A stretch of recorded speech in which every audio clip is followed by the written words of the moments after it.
Good morning, everyone. Thank you for joining me today. Before I start, I would like to introduce myself. My name is Dr. Natasya. I'm currently a psychiatrist working in a hospital in Klang Valley. The reason why I chose this topic was because I felt that this needed to be highlighted. Talking about the new normal is something that not only you all are going through, is actually what I and those around me are going through.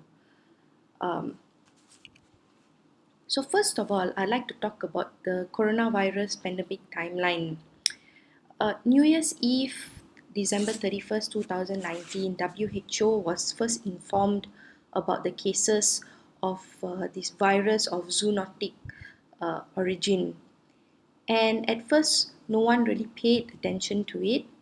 But as the days went by, more and more cases were coming up, and a lot of symptoms were very vague and were unknown.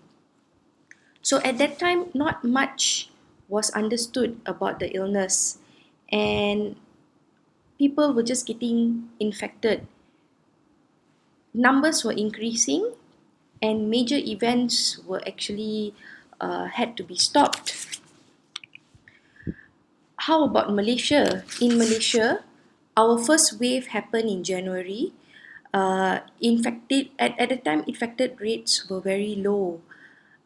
In March, however, the numbers started jumping quite rapidly to the point that on the 18th of March, our Prime Minister actually had to announce the PKP, the Movement Control Order, which was reviewed every 2 weeks. This decision was not an easy decision as it impacted the nation and finances, and this involved the well being of everybody. Unfortunately, it had to be done. The issue is it is an unseen virus, a virus that uh, is you are not able to see. And what happens is there's a lot of anxiety and a lot of stress when you are unable to see something and when it's out of your control. But we are very, very fortunate to have our warriors, our frontliners, headed by our DG of Health. Um, we would wait in anticipation at 5 o'clock every day for the last 3 months to see how the numbers were and what were the statistics that were being showed to us. And the aim was to flatten the curve. As you can see, the flatten the curve. If we had not done what we had to do, we would be in this position, and that would be catastrophic. But because of the restriction of movement, there were a lot of do's and don'ts. A lot of people do not understand what was going on. There's a lot of confusion and a lot of panic buying, a lot of stress, and people were going outstation, people were buying toilet paper and buying supplies, trying to do what they could do. And studies have found that this caused a lot of paranoia, a lot of anxiety, and a lot of confusion to these people. From the MCO, we moved to the enhanced MCO. Here, we looked at certain groups of people. There were clusters in clusters, and again during the EMCO, a lot more restrictions were put into place, and basically just to curtail the infection so that no one will go and infect another person. But again, all this is new. All these stringent rules were very new, and people were starting to get stressed. Of course, like I said before, it had to be done. And as you can see from our graphs, we are happy to say that the numbers are actually dropping, which means our curve is actually flattening. comparatively to other countries. Currently, we are in the recovery movement control order, which means that we are aiming to normalization by the 31st of August. Yes, there are restrictions in place. Yes, there are a lot of things that we can't do as before, but you can still do what you need to do.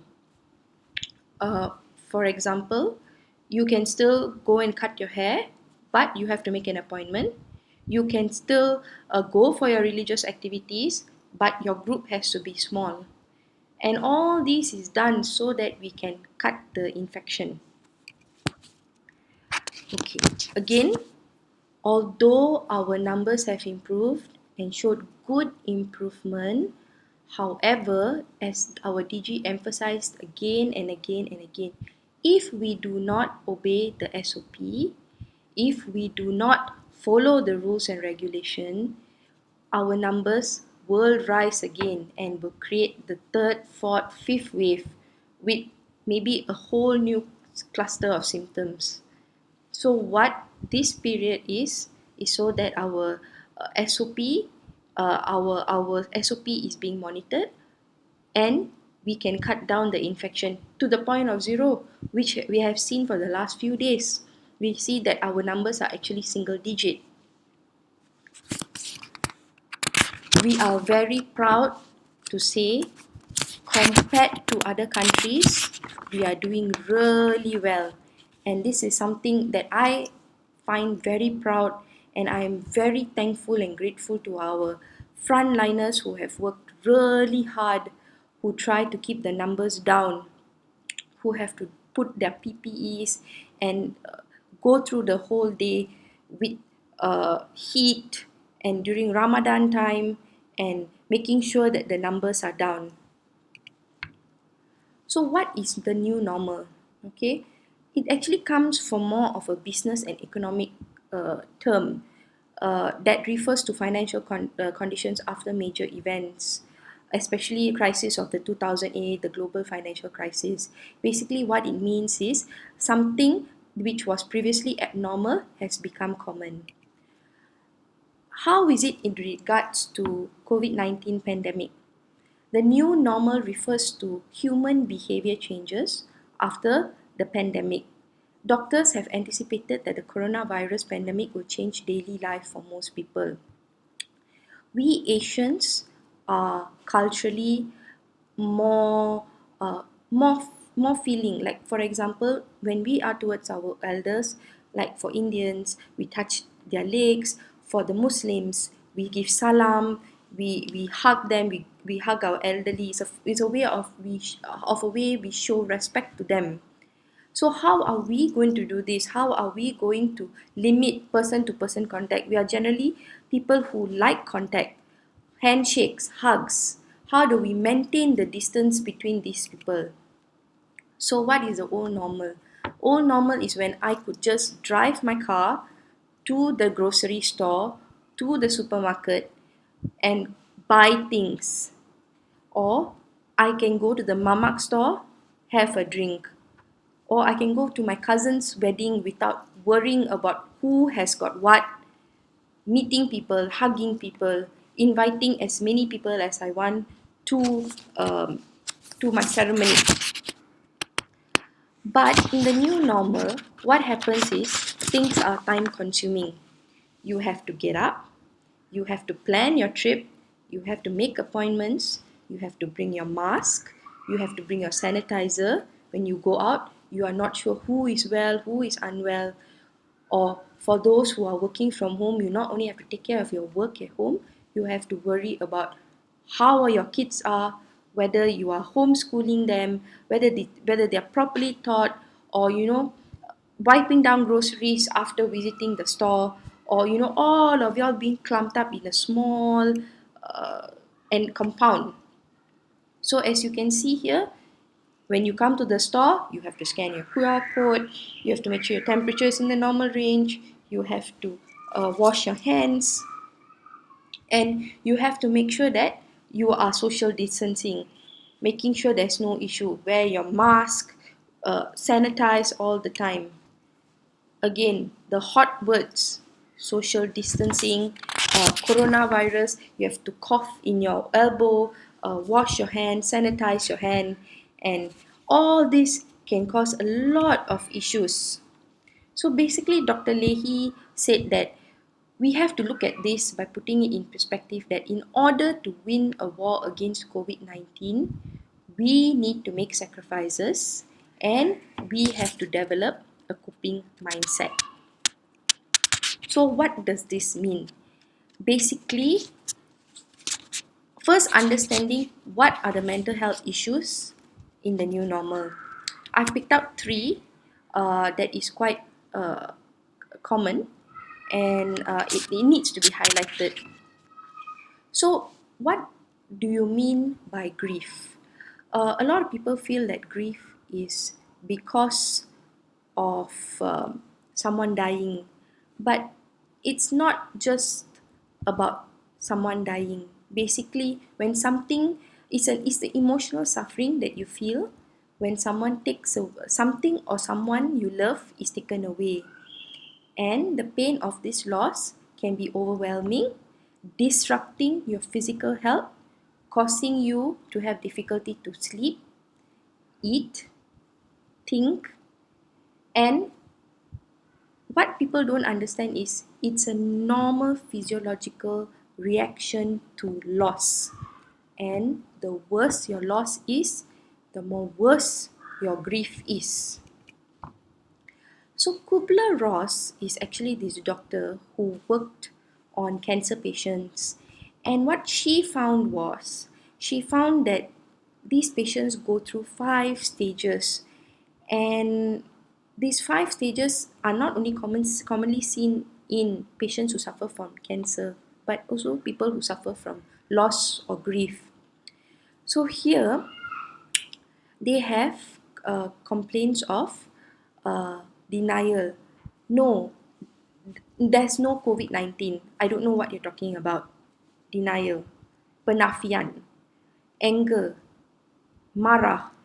Why is this happening? This should not be happening. Or bargaining. Maybe God, if I pray to you more often, you can help me get away. Let me get away with this. That is bargaining. And if this does not get help, they can progress to depression, kemurungan. That's when they feel overwhelmed, helpless, hostile. And finally, once they understand that I am going through this, I acknowledge that I go through this, I understand that I go through this is a form of acceptance. And most of us now are in acceptance. We understand that we need to go through the new normal. We need to do what we need to do to bring the numbers down. Okay, so every stage has got a way to treat. For example, you can offer emotional support, guidance and direction. So what we encourage you to do is acknowledge your pain, acknowledge that you have grief, acknowledge that grief can trigger different emotions. As I said before, talk, call, Zoom, WhatsApp to people who care about you, family, friends, mother, father, sister, brother, friends, good friends, best friends, grandma, someone who you can talk to. You also have to take care of yourself. If you don't take care of yourself, it is difficult for you to take care of someone else. And you need to understand the difference between grief and depression, which comes to my next slide. What is depression? Basically, depression is severe despair and dejection and feelings of hopelessness and inadequacy, causing them to have lack of energy and difficulty in concentrating. Not all depression is bad. We cannot have happy days. We cannot have constant happy days. There are some things that make us sad. For example, not going to see your friends makes you sad. So sadness is a feeling of sorrow or unhappiness. It is similar to depression, but sadness is transient. You can get out of it. What happens in depression is it affects your mood. It makes them tired. It makes them just low, very low, and you're unable to concentrate. Sadness doesn't last long, but depression does. It makes you tired the whole day. So what happens is when you're blue or sad, short-lived, but depression interferes with your daily life. You are unable to do the things that you used to do before. For example, you're having a lot of negative thoughts. A lot of negative thoughts, and these negative thoughts makes you tired, sleepy. You are unable to sleep. You are unable to concentrate in what you used to do. You're always angry. You have no interest in what you used to like. For example, if you're a person who likes art and you feel that you can't pick up your art things and you can't draw. And the sadness is just persistent. You can't eat. Some people feel that they need to eat more of emotional eating. And like I said before, difficult to sleep. So what can you do to beat depression? Among the things that you can do is have a proper sleeping time. We always encourage sleep hygiene.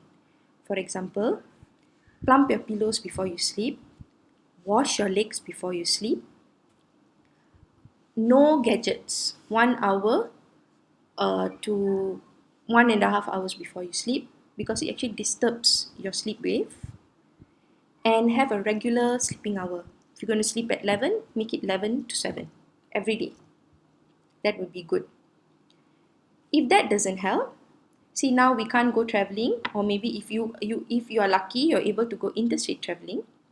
What you can do is visualize. There's a lot of YouTube videos nowadays that talk about visualizing.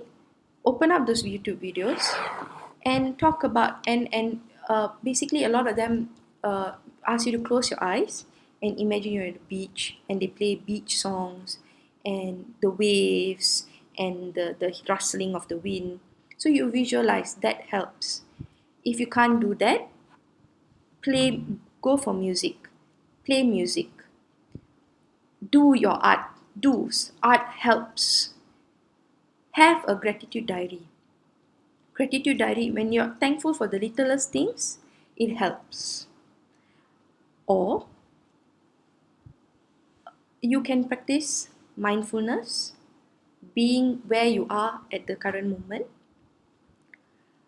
If you can't meditate or do mindfulness, do short burst exercise. YouTube has fantastic videos. Do the YouTube video and do the moves. It helps. 20 minutes, 30 minutes, 5 days a week. Fantastic. You can also do Sudoku, crosswords, to mentally stimulate your mind. Eat healthy. Eat healthy. Salmon, vegetables, broccoli. That helps increase your mood, neurotransmitters. Or you can talk to someone who you're close to, someone who cares about you, and that would help you get through your day. See, a lot of people have this misconception that psychiatry is just about medication. You're going to just drug me with medication and all. No, we have this thing called psychotherapy, where sometimes all you need is someone to talk to you, to understand what you're going through. So, we have a lot. We've got psychosocial interventions, so many, cognitive behavior therapy, DBT, which can help you get through what you're going through. Sometimes all you just need is a simple counseling session, right? If that doesn't work, there's medication. But again, medication is something that your doctor and you will discuss. We believe in patient's autonomy, and we would sit and discuss with you if you need medication. Right? And this is among the last things I want to talk about, which is stress and anxiety. We're always telling stress, feeling anxious, I'm feeling anxious. So basically, fears about COVID-19 can actually take an emotional toll.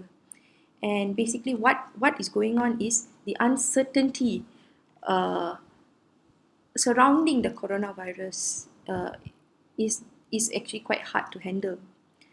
So, among the symptoms of anxiety or generalized anxiety disorder, almost similar to depression, but it's more of muscle aches and tension, soreness, again, concentration, irritability, difficulty in sleeping, difficulty in getting up, fatigued, restless, always feeling on the edge, and throbbing headaches.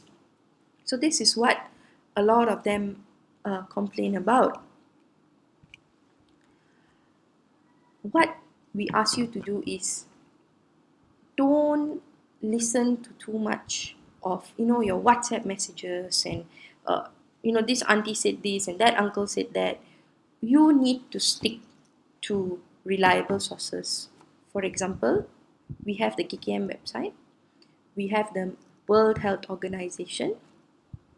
Limit to how many times you check for your updates. If you know that this is going to cause you stress, you don't check it all the time. One message, maybe in 2 days. If the media is causing you stress, step away. Talk to someone who knows something, a doctor, nurse, frontliner. They would know what is going on. And be very, very, very careful what you share, because whatever you share also has an impact on the other person. For example, this came out yesterday. It was the COVID-19 um, infodemic, talking about the different myths or the different issues that were brought up during the thing. For example, alcohol can kill the virus, or if you the hot and cold temperature can kill the virus. And KKM actually has got their website actually gives you very good, very detailed feedback on actually what is going on. And websites like that are trustworthy and will show you the true cause of the nature. If you're going to Google, for example, if you Google about this is the first thing that comes up. Tips to keep mentally healthy during the COVID-19. For example, if something is very overwhelming, you pause, you take a breath, and you think, is that correct? Again, I emphasize this again and again. Keep a healthy routine. Sleep, exercise, mindfulness, eating healthy. Connect with those who you feel are going to help you. For example, your friends, your family. I truly believe in this. You have to be kind to yourself. Don't be so harsh and like, why is this going on? Why is this going on? Sometimes you have to show yourself compassion. When you show yourself compassion, you actually show someone else the same compassion.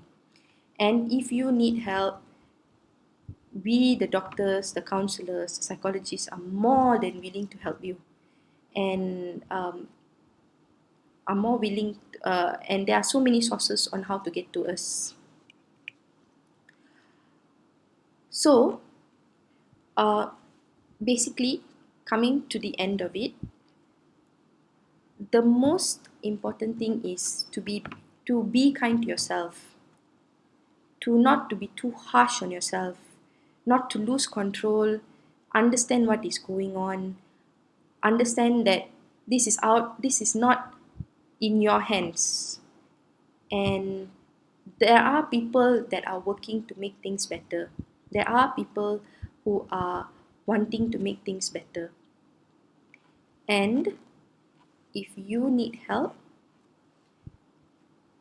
first go to your family and friends. If they feel that they are unable to take care, get professional help. That would probably help you in the long run. Okay? This is one of my favorite words. There is no health without mental health. It's not just your physical body, it's also your mental health that you have to take care of. Alright. Thank you very much, and thank you for your support, and thank you so much for your attention. And take care.